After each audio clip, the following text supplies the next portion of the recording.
Burnout isn't a sign that it is never going to happen. It's a sign that your nervous system is just really waving a white flag. It's saying, I need a break. I need you to take care of me. And if you don't listen, you risk internalizing the lie that you are the problem instead of realizing that we're dealing with an imperfect system when we're dealing with online dating. This is We Need to Talk with Dr. Darcy Sterling, where I give you the tools and skills you need to love better so you can live better. You know, when you've been on the dating apps for weeks or months, and there is this moment when you find yourself staring at your phone, you can feel your eyes glazing over, but you are trying to summon the energy to swipe left or right. Your brain feels fried as you will yourself to make a decision on yet another profile photo.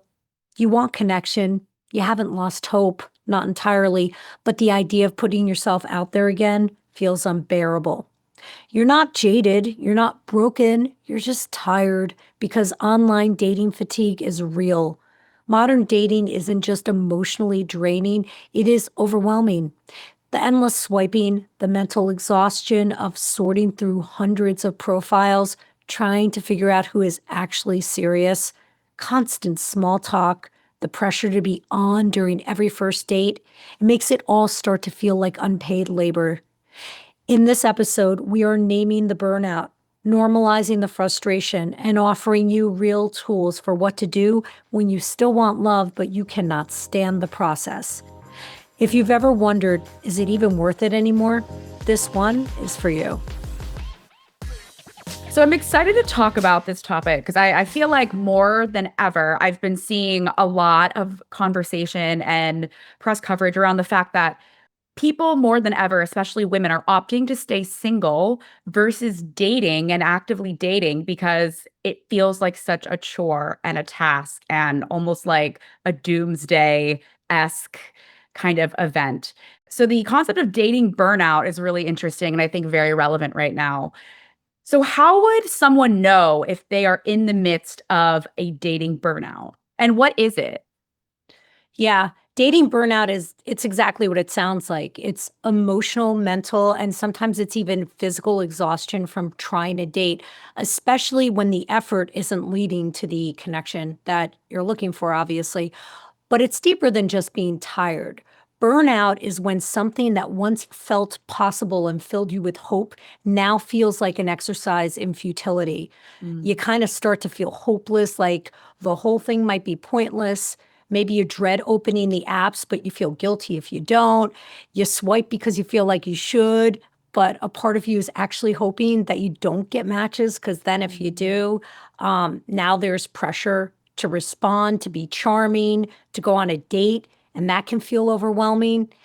It's a weird comparison, but entrepreneurs sometimes go through this too. The run up to success is so exhausting and can be so draining that when the clients or purchases finally start coming in, the entrepreneur doesn't have the energy to even respond or manage it. Basically, the idea of another get to know you conversation begins to make someone who has dating burnouts skin crawl. It's Mm. just completely repulsive. You know, you're numb, you're cynical, you keep saying, I don't even care if this works out anymore, even though a part of you obviously knows that that's not true. I was thinking about this coming into this conversation, and it surprised me that I don't know the answer to this, but have you ever felt dating burnout? I can't say burnout if that's a good word, but I've definitely been at points in my life where I have watched the notifications come through on the app and just been like, I can't do this right now. Or I just haven't engaged with it because I wasn't in the mental space to give it energy because you have to give it energy, or it felt like a job. And I was like, you know what? I'm busy enough. This just isn't something I want to do. But I have friends where they've expressed the burnout. And I feel like it's just such a popular sentiment right now. And it's leading to people not wanting to date or just like this general concept of dating being like, oh, ew. Yeah, I So, totally get that. and it's like, I actually really have always enjoyed dating. I've been lucky in the sense that I usually have great dates. Even if I don't see a future, I have a great date. And I'm able to find something to connect on. But if I hadn't had those experiences, no telling like how quickly I would have burnt out.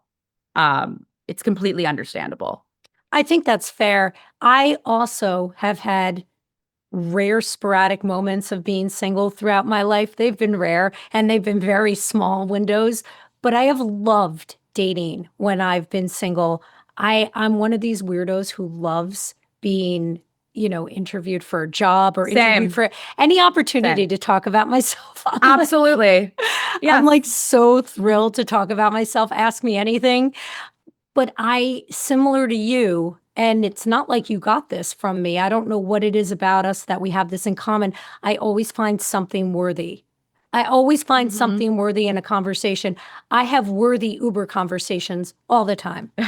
I That do. you're good at. I'm not. I'm actually just like, listen, I just need to get point A to point B. Unless they're like a really super interesting, kind person, I just don't. I don't want to have the conversation. But maybe it's because I reserve that energy for, Hmm. more intentional conversations.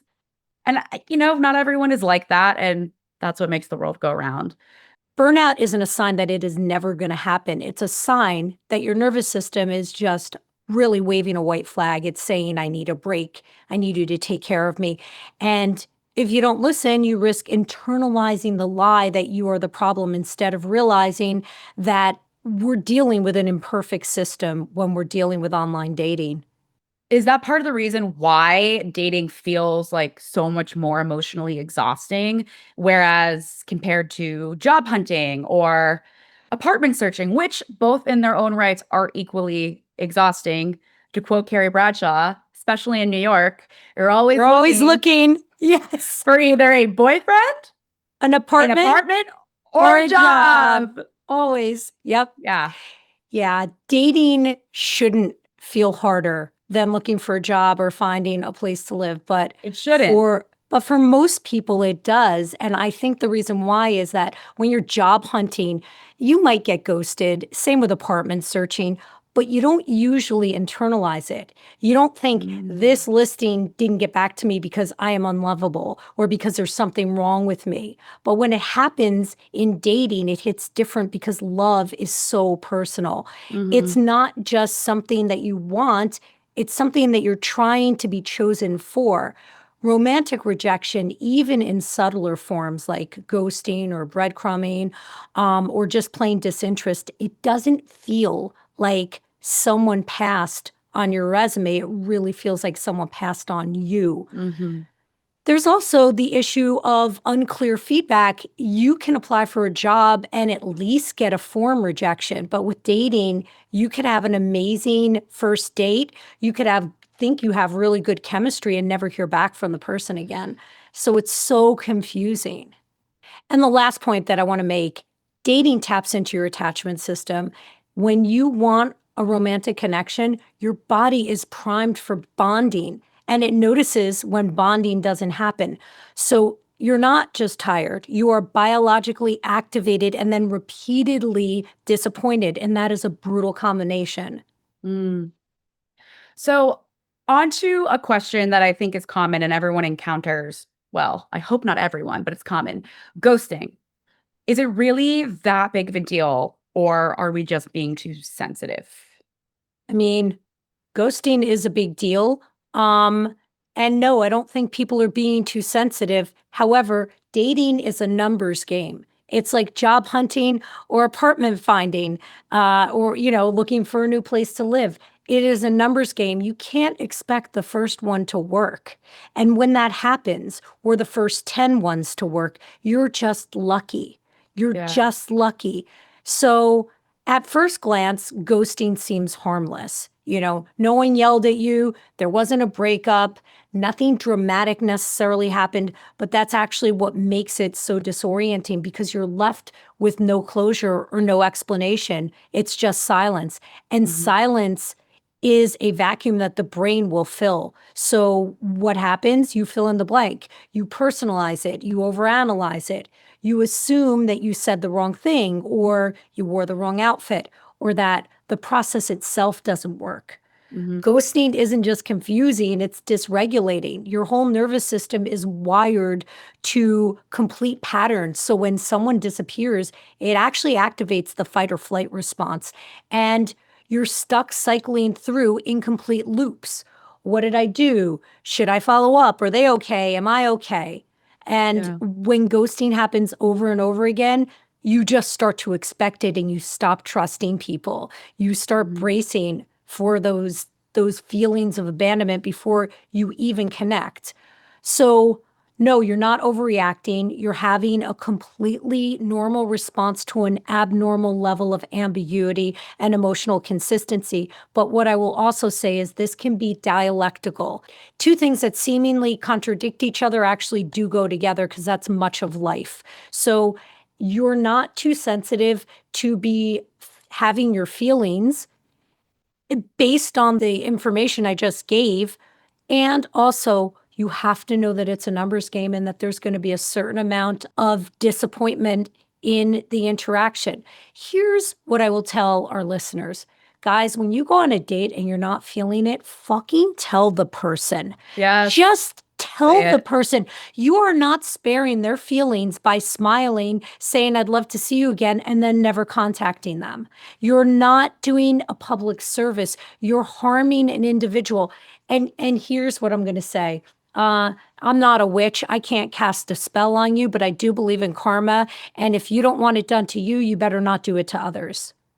Yeah. And let me just say too, like I have heard the argument from friends. I feel like the rhetoric or the narrative more commonly is that, oh, he ghosted me. But then I hear more and more girls be like, after one or two dates, I don't really owe him anything. Do I have to tell him I'm not interested? And I'm like, would you want him to do it to you? Mm-hmm. It's like it takes a minute. It's like, are you scared of being, quote unquote honest or confrontational? Like you are saving them time. And you're also saving yourself time because they might keep texting you. Like, why would And, you and not? And even beyond the time, you're saving them from having this whole nervous system fill in the blank scenario. They Yeah. people, the person might actually be down to just be a friend. Yeah. The again, and I find this particularly true in big cities like New York, Chicago, Mhm. LA. The person you don't want to date could become your next client, your next boss, your next something. You don't Yeah. want like you don't Yes. want to be in a situation where you've burned a bridge. It costs you nothing except momentary discomfort. And if you can imagine, okay, I'm going to suck it up. I'm going to do this thing that makes me uncomfortable because I think I'm rejecting the person. By the way, they're going to feel rejected when you just stop responding. Right. It's the same. Yeah. Um, Totally. and we have to keep our longer term goals in mind. You don't owe that person anything, but how you treat anyone is how you treat everyone. And Mhm. your inability to keep in mind somebody's long term well being does speak to who you are as a person. So, do you owe him anything? No. Uh, that doesn't mean you shouldn't be a good human being and just let him know that you're not feeling it so that this doesn't add to the list of people who have done this to him or her, because people do this all the time to each other and it's not nice. It's not Yeah. kind. I agree.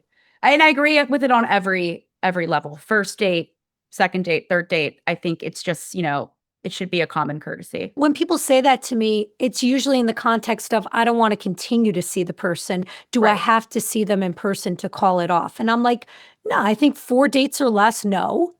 Hmm. Yeah, that Beyond sounds that, fair. though, but but you gotta tell them. Right. You can't just drop off the face of the earth, but people do it and it's insane to me. It's insane. As But somebody whose attachment orientation leans towards the anxious end of the spectrum, that would make me feel like such shit. I mean, it never feels good.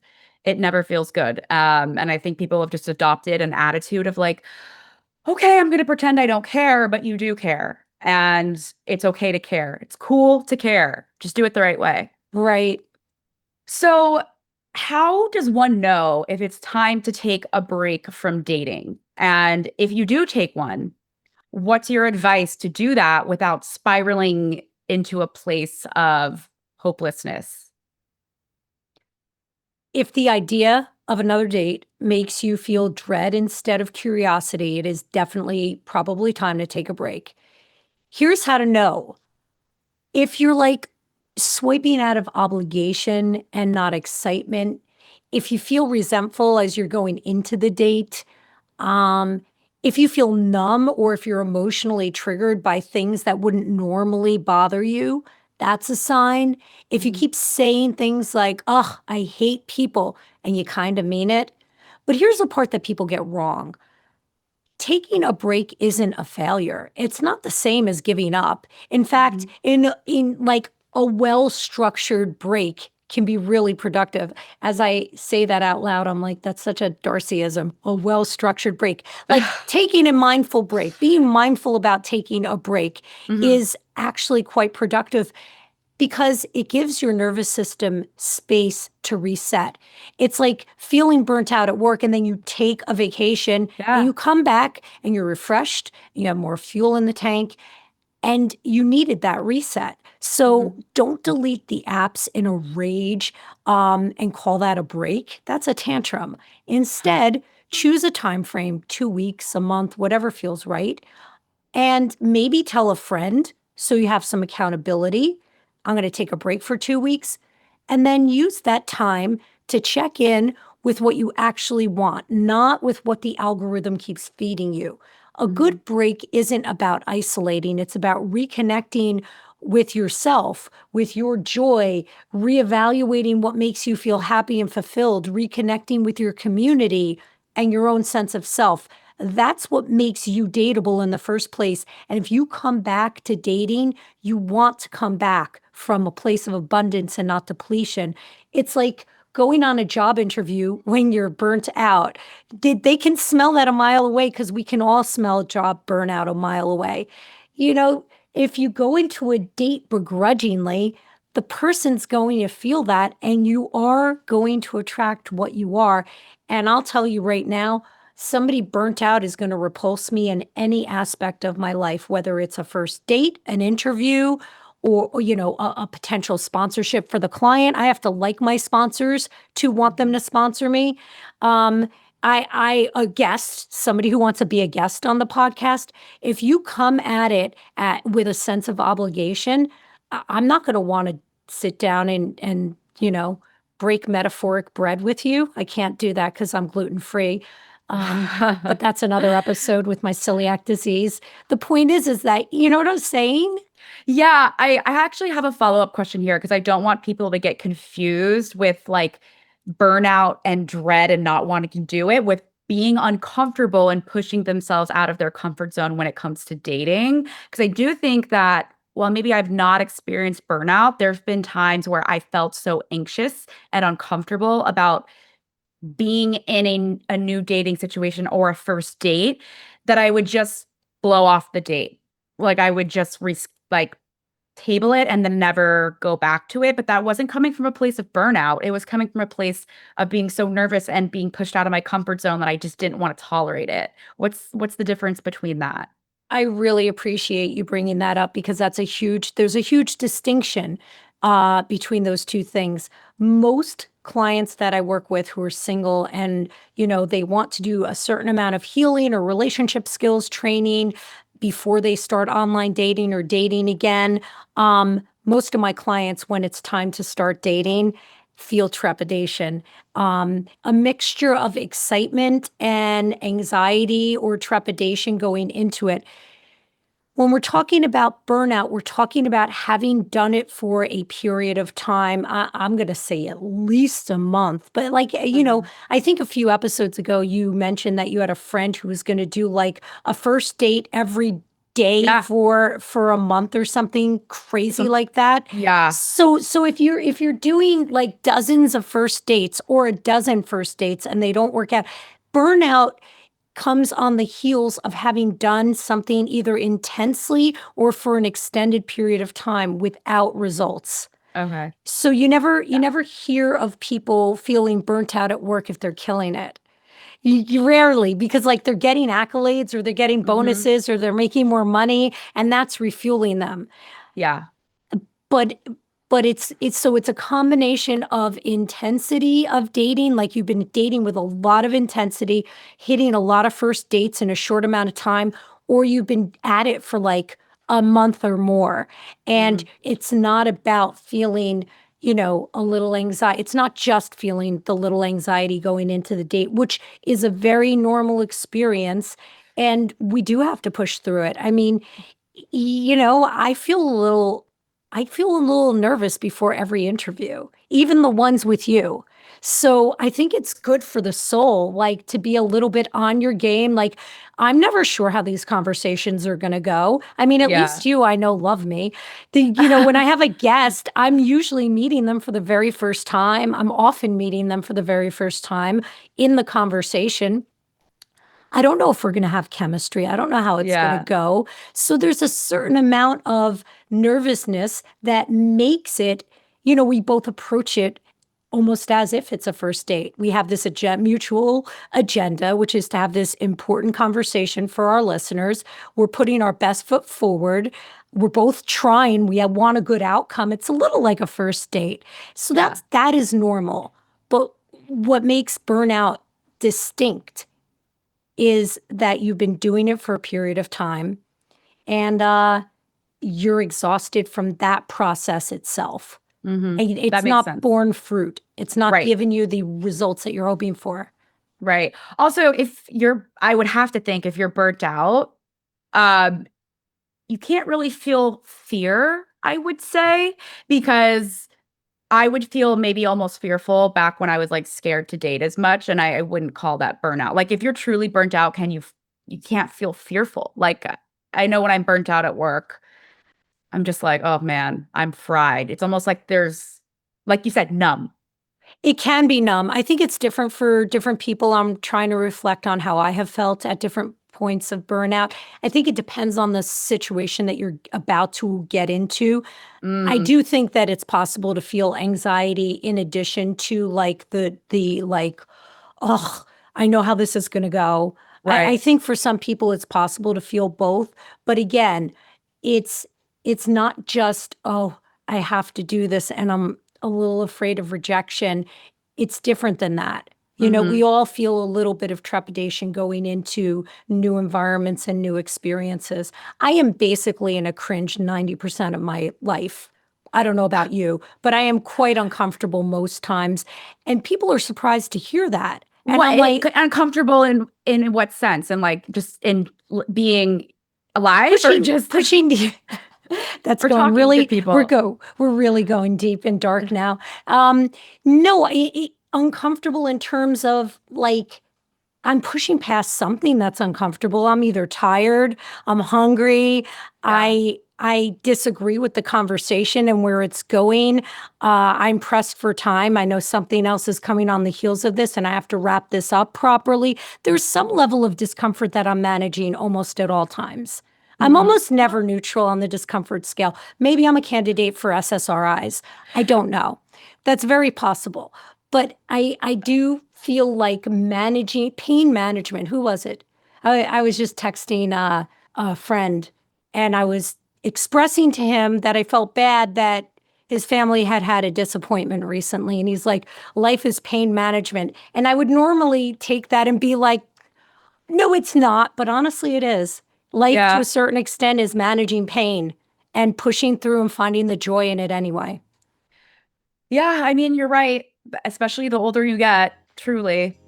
Um, Says I the say 29-year-old. I know, I say at the ripe age of 29. I don't just talk about mental health. I live it.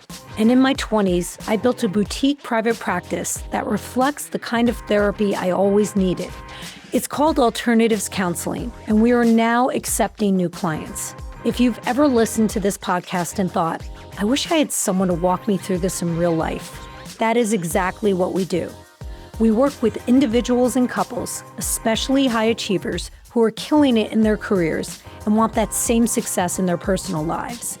We help you build deeper, healthier connections without losing yourself in the process. This is evidence-based therapy delivered by licensed therapists who are the best of the best. Change is hard. Doing it alone is harder. Come do the work with us at alternativescounseling.com. So how do we make dating fun again? Or at least like less miserable? Like what's your professional advice or even just like personal advice or both?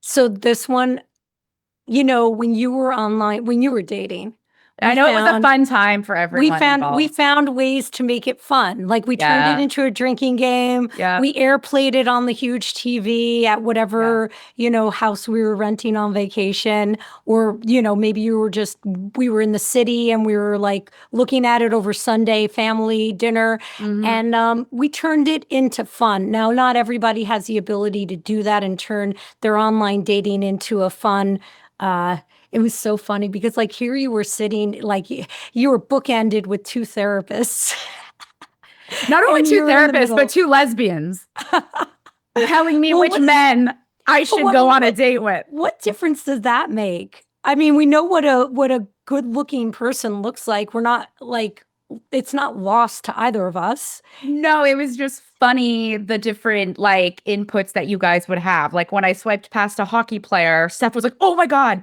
because Steph used to play hockey. Ashton, you need to go on a date with him. Like he sounds great. And I'm like, well, this is just the first picture. Yeah. Let's keep going. And then it's funny, but like people around you, like you guys know you the best. So it's like I think it's actually healthy to have other people like weigh in a degree. So I can't recommend that to the masses because not everybody has a group of friends that want to hang out. I mean, Right.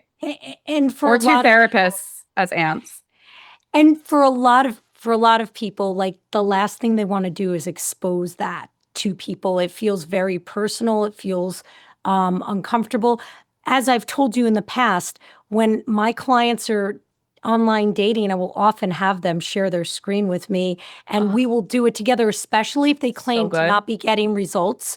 If they tell me they've not been getting results or that like nobody is appropriate, I'm like, so put your money where your mouth is and share your screen if you're open to it.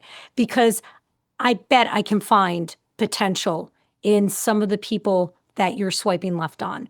That's amazing. Um, but I get it. I get because I've seen the trepidation in their faces just sharing it with me, and I'm the safe person.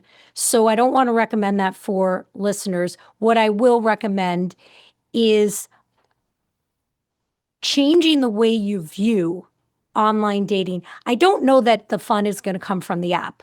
The fun has to come from you. Hmm. If you're waiting for the app to become exciting on its own, you're going to be waiting for a long time. Dating apps weren't designed to spark joy, they were designed to keep you scrolling. So if you want to bring fun into the process, you have to treat it as a form of self expression, not a form of self assessment. That is the Hmm. biggest distinction. And if you hear nothing else in this conversation, that's it. Your whole experience has to be about yourself and expressing yourself in unique and different ways, and not about the extent to which you're matching with people as validation that you're good enough. Hmm. So what does that mean? I mean, maybe you dress up for yourself, even if it's just for a FaceTime date, and it's doing it for you. It's not doing it for them. There is tons of research on the correlation between dressing up for work, regardless of your fashion style, and your performance at work. Yeah. And you can imagine the correlation. The greater the effort, the better you perform. The lower the effort, the more likely you are to be underperforming. Hmm. And people will also be more likely to compliment you. You know, your whole day is going to be better if you put some effort into your appearance, but it has to be for you. So if that speaks to you, yeah, like make that part of your plan. You can also make a ritual out of getting ready for the date by like putting on a Hmm. special playlist, asking yourself, what part of me can I let come out tonight? Ooh. You know, listen, we all have different parts to our personality. Vulnerability for me is never a place I intentionally find myself in. It's always accidental. And I'm like in the moment and I'm like, here I am, vulnerable. And I'm Yeah, I've like, done you know, that. I'm blushing. The cringe gets a little bit tighter. Um, so the emphasis on having to work out the next day is lowered because I'm in a crunch a little bit harder that day. So for me, a good exercise might be, I'm going to really try and lower the armor. I'm going to really try and be more heartfelt. I might not try and crack jokes left and right. I might just lead in a heartfelt way. That might be more vulnerable for me.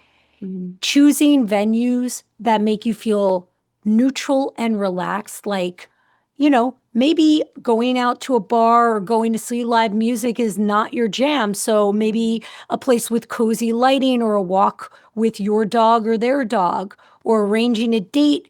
In an environment that you're already comfortable in. Like if you have a hobby, you can plan on having your date around the hobby. And I wouldn't necessarily recommend bringing the person to the place that you do the hobby. But like if I played pickleball, maybe I would suggest pickleball for a first date if the person also played pickleball, not where I normally play pickleball, different Mhm. location. But that way, you're at least enjoying doing something that you love. You can also use it as an exercise to do something that you have been wanting to do, but for Mhm. whatever reason you haven't. Mhm. Like if you've always wanted to do one of those cheesy tourist bus rides in your local city, like in New York, it's the hop on, hop off sightseeing bus. Maybe that's how you schedule your date. You Mhm. schedule a date on that. Or if you've been wanting to take a pottery class, do that on a date. If you've been wanting to see a museum, do that on a date. Yeah. Or even like a new restaurant. Like if you've been dying to go to this new bar or coffee shop or whatever, like use it as an opportunity. And then even if the date didn't go well, at least you got to go to that place. Yeah. And Uh, and if you want to gamify it, then don't make it about finding the right one. Make it about collecting stories. So yeah. perhaps have a competition with a friend. Agree that the two of you are each going to go on 2 dates this month, and whoever has the best story wins. And that way, dating becomes fun again because you're no longer auditioning for someone else. It's more about you collecting experiences to share with your tribe. You know, if you're in therapy, maybe you can ask your therapist, hey, what new skill or practice do you think I should try out on my next date? If you Yeah. were a client of mine, you're probably laughing right now because I love asking people to do this, but it is literally one of the best ways to experiment with your relationship skills in real time. Hmm. I think the essence of this is that when you treat dates like practice and not like an audition, it lowers the emotional stakes because you're Yeah. not trying to impress someone. You're actually trying to do something new, whether it's practicing direct communication or setting a boundary or tolerating awkward silence or letting yourself be flirty without overthinking it. The person Yeah. sitting across from you is really just like a conduit. The point isn't them, it's about you practicing something new. And that's, in my mind, how you make it a win win. Yeah, I mean, I had to shift my entire perspective on dating after my last breakup because I had a choice to be terrified of it and I was a little bit scared of it. And then I just decided to approach dating casually but intentionally and make it fun. So every date that I scheduled, my goal was to have fun. My goal was not to go in and find my life partner. That was great as a plus if it happened. But my goal is to have fun. And when I have fun, I feel like you get to see the best side of me and it lowers the bar. I was like, okay, even if I don't like this person and I don't see a future with them, I can still have fun with them right now. Like we can crack jokes and laugh. We can go listen to great music or have a great cocktail or find something to bond over. And I can still have fun, even if the date isn't, something that you would count as successful. A successful date to me is when you have fun and you're able to learn more about someone else and also yourself. And when I took that pressure off, it became so much easier for me. And I did kind of start to approach it like, well, we'll see what happens on this one. Like, if it doesn't happen on, if nothing good happens on this one, or I don't find a partner on this date, then on to the next. Like you can't approach it, I feel like, so seriously. Like you can have standards and what you're looking for in mind, but it's like a fun, make it a fun interview. And I try to have fun on my job interviews too. It's like Me too. connect with the person. Like I always try to make someone laugh. in some way. And I feel Hmm. like when you do that and you approach dating in that lens, like it takes the pressure off. And even if you're trying to seriously date, I just think it's a great mindset to have, like we're all humans trying to connect with one another. And you have to find the humor in things sometimes. I agree. And I think that understanding that the person who's meeting up with you, A, they chose you. They chose you. Hmm. And B, they are feeling the same way you're feeling. They are Yeah. feeling the exact same stuff that you're experiencing. And so it's a shared experience. I will say, here's another reason why you really have to know if you're burning out. If you're burning out from dating and you just keep powering through, you're going to keep communicating to the other person disinterest, jadedness. Um, you're going to look like that. We all know what it's like to be young and see that adult that just looked miserable. Or tired. Even if you slap a smile on your face, you're communicating that energetically to the Hmm. person. And I would argue that if you're not having successful dates, um, and you have felt exhausted and disappointed from the process, that's more of a reason to hit pause and reset yourself because doing the same thing over and over again is just going to get you the same outcome. It's true. Um, so how would you recommend that someone keep believing in love when they've been disappointed so many times? Like, where do you look for inspiration? Let's start here. If you're asking yourself this question, um, and you're in this conversation, it actually means that you do still believe in love, at least a Mhm. little. Otherwise, you wouldn't even be here. You wouldn't be listening to this. You wouldn't be showing up for your own growth, and you wouldn't be doing the emotional work to figure out how to stay in the game. That's not nothing. That is hope. It may be Mhm. bruised hope, but it's hope.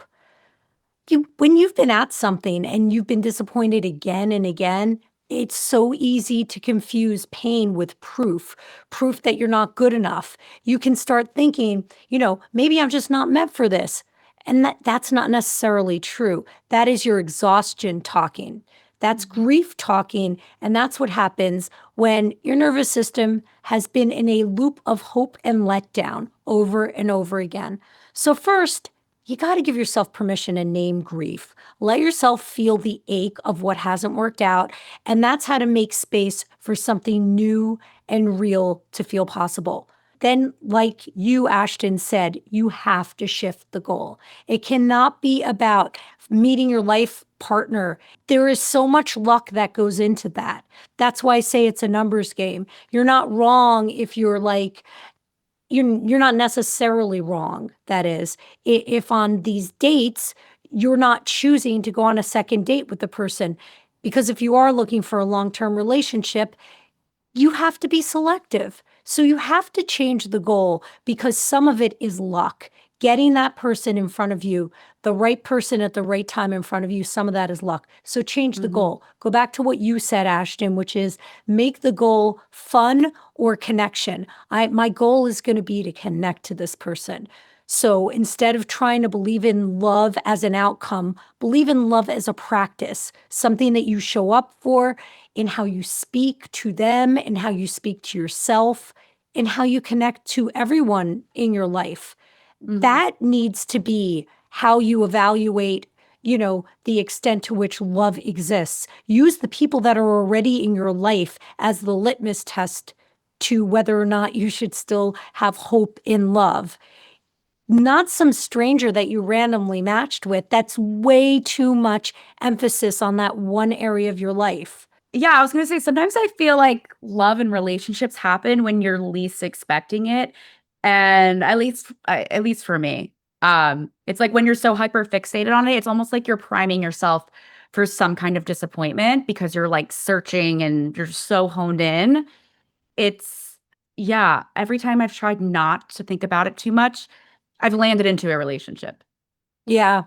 Believing in love does not, in my opinion, mean pretending that you're not disappointed in failed Mhm. dates. It means choosing not to be jaded even when you could. So, how do you keep believing? You just keep showing up with your values intact. And you remember that you're not asking for too much. You're asking for the right thing from the right person, and that takes time. But it doesn't mean that it's not coming. So keep believing in love. In the people that already love you. Those Right. are the people to use as the litmus test. Be kind to them, invest in them. This other thing, it's easy to say when you're in a relationship, to be honest. Totally. Absolutely. This other thing is over indexed. I realize it sounds so flippant and trite when I say it, but we have to believe that because truthfully, the best moments and connections really do happen when we're not necessarily expecting it. Yeah. And when you love yourself more than you love the possibility of someone else loving you, too. That's what I mean, found, but you just tipped it over into a level of sweet that I love you for. I do love when that happens. Yes. Speaking of it love. happens more often than you would imagine. I should probably tell you more often. Want to read us out? We Need to Talk with Dr. Darcy Sterling is a Sterling Standard production. Editing and sound engineering by Bart Miguel. Our theme music is by Trending Music. Special thanks to Amanda Christiani and Robin Janshin. If you're watching on YouTube and you got something out of this episode, do us a solid. Like the video and subscribe to the channel. It helps more than you know. We'll be back on Tuesday with another episode packed with the relationship, dating, and mental health hacks you've come to expect. References, as always, are linked in the show notes. Thank you, Ashton. Thank you.